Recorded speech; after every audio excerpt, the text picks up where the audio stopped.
Hello guys, kumusta na po kayo? Welcome back po ulit sa Luto Pinoy sa American. For today's video po, tayo po ay magluluto ng beef ampalaya in oyster sauce. Ito po yung kakailanganin natin sangka para sa ating recipe for today. Paki-screenshot na lang po.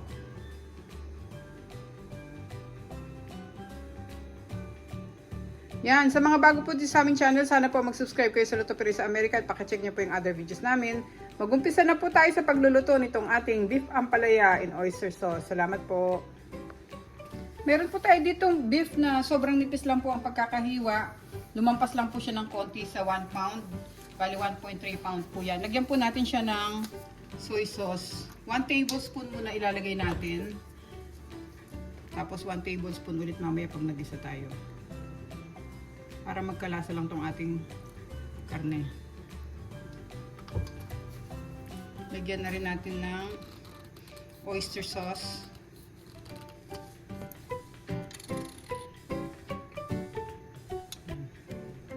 1 tablespoon din. Tsaka ng ating sesame oil.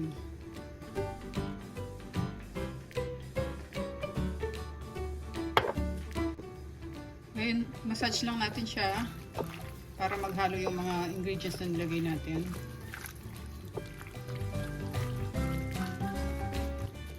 Lagyan ko na rin siya ng konting black ground pepper.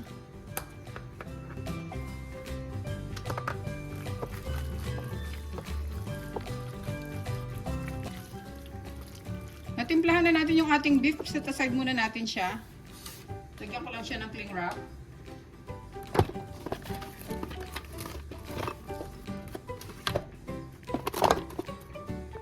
Meron tayo ditong kawali. Buksan natin yung stove.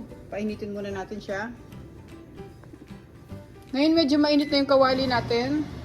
So, pinuksan ko lang yung ating exhaust para umusok. Lagyan tayo ng mantika. Pwede na yan. Lagay natin yung ating ampalaya.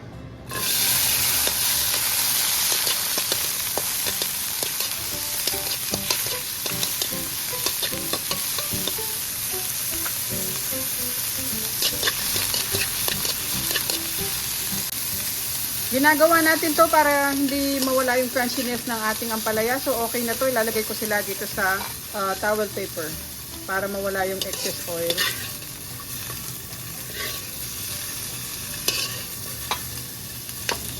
Ngayon, lagay natin yung ating bawang. Buhos pa tayo ng konting mantika.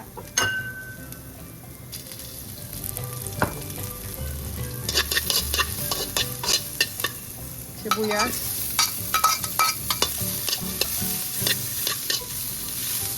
Naglalagay din ako ng konting luya.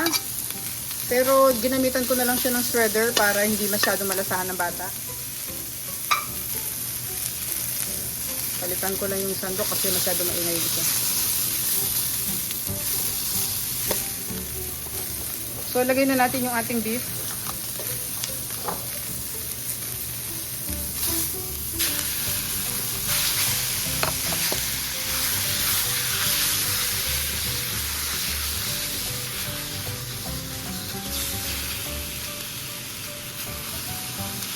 Sear muna natin yung ating beef.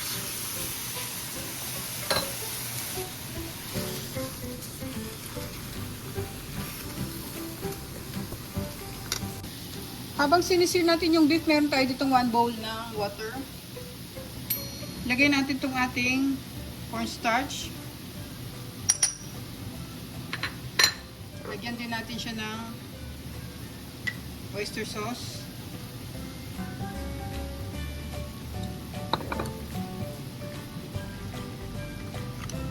And then yung ating soy sauce.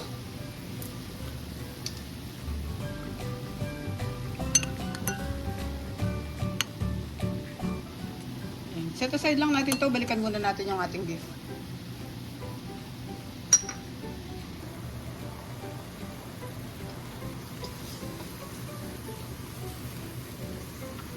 Magtutubig talaga siya, guys. So, yan lang natin siyang matuyo.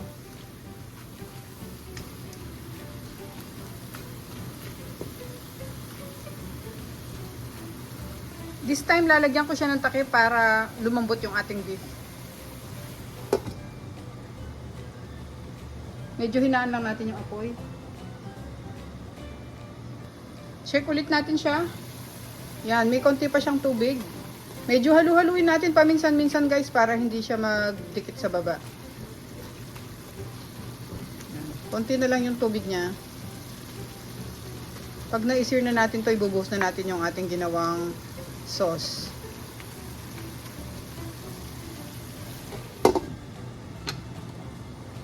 Buksan na natin guys. Yan, tuyo na. Lumalabas na yung mantika.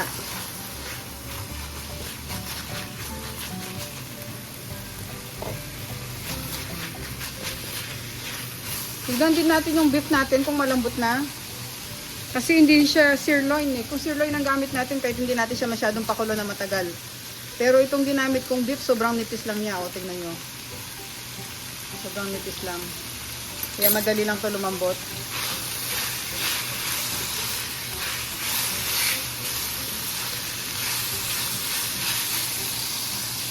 Pag nag-brown na yung beef natin, at lumalabas na yung mantika at wala na siyang tubig,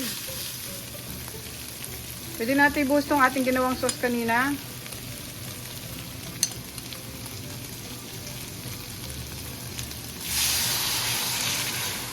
Yan.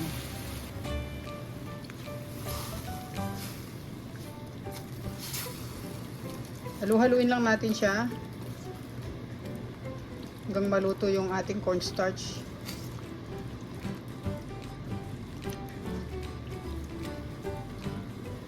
Medyo pakulo natin siya. Tsaka na natin nilagay yung ating ampalaya.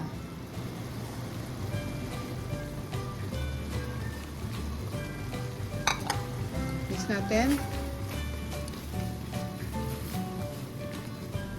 Tingnan muna natin guys kung ano pa yung kulang para dagdagan natin.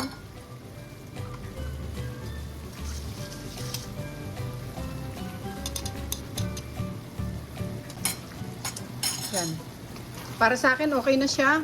Tama-tama lahat ng mga sangkap na nilagay natin. Pakulo na lang natin siya ng mga 1 minute. Pero huwag na natin siyang tatakpan para hindi masyadong malamog yung ampalaya. Tapos pwede na natin siyang ilagay sa ating serving plate.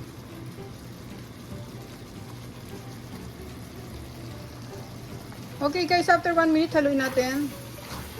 Yan. Pwede na natin ilagay ito sa ating serving plate. Okay na siya. Off na natin yung stove.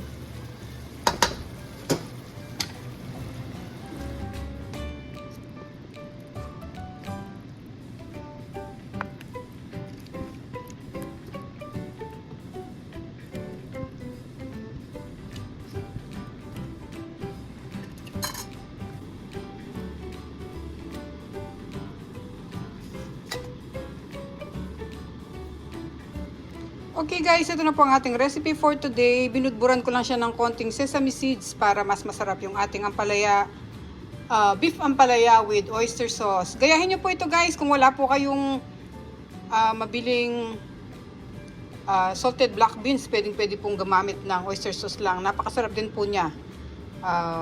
Salamat po ulit sa panunod guys. Ingat po tayong lahat and God bless po. Magkita-kita po ulit tayo sa susunod na video. Maraming salamat po sa pagsuporta sa Lutong Pinoy sa Amerika at maraming salamat po sa panibagong araw na naman na binigay sa atin ng Diyos. Thank you so much po guys. Ingat po tayong lahat. God bless po.